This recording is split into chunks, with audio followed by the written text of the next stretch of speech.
जो मिठा मारे थो खुमार खणी नैण निर्मल तू नाज कर गो निहार है वधे थो विचार विछोड़े जो वफा चे हो जडे तू खुमार निगाहूं खणी थो डाढो तू वणी थो डाढो तू वणी थो डाढो तू वणी थो डाढो तू वणी थो जडे तू खुमारल निगाहूं खणी थो डाढो तू वणी थो डाढो तू वणी थो डाढो तू वणी थो डाढो तू वणी थो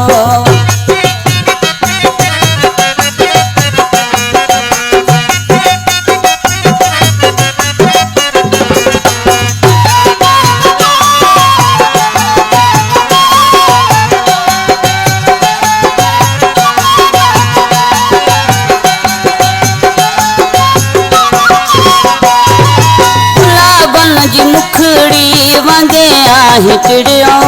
वठण वास भोरा वचन मोर मिड़ियो गुलाबन जी मुखड़ी वगे हिटड़ियो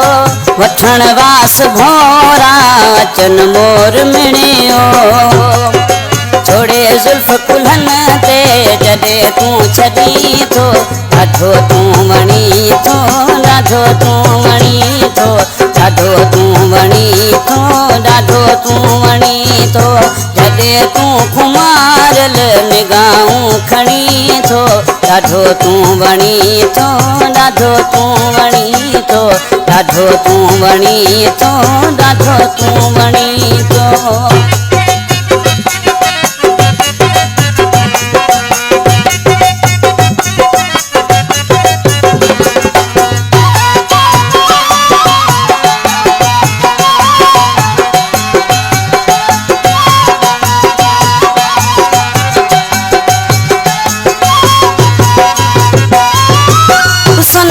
जवानी तुझी जोर जग में घणा तो थींदे ॾिठम घोर जग में सनोई जवानी तुझी जोर जग में घणा तो थींदे ॾिठम घोर जग में जडे बाह डोडे लड़ी तू लंघी थो डाढो तू वणी थो डाढो तू वणी थो डाढो तू वणी थो डाढो तू वणी थो जडे तू खुमारल निगाहूं खणी थो डाढो तू वणी थो डाढो तू वणी थो डाढो तू वणी थो डाढो तू वणी थो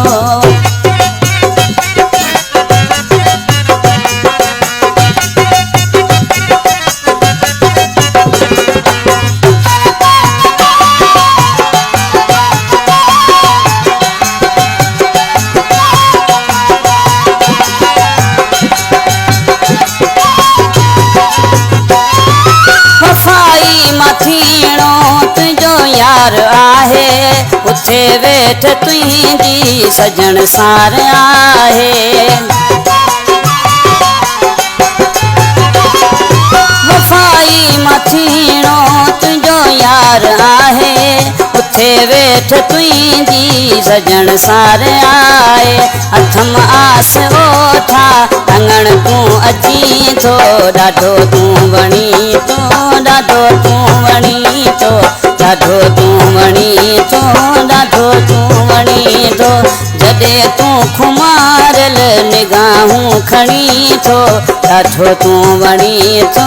डाढो तू वणी थो डाढो तू वणी थो डाढो तू वणी थो।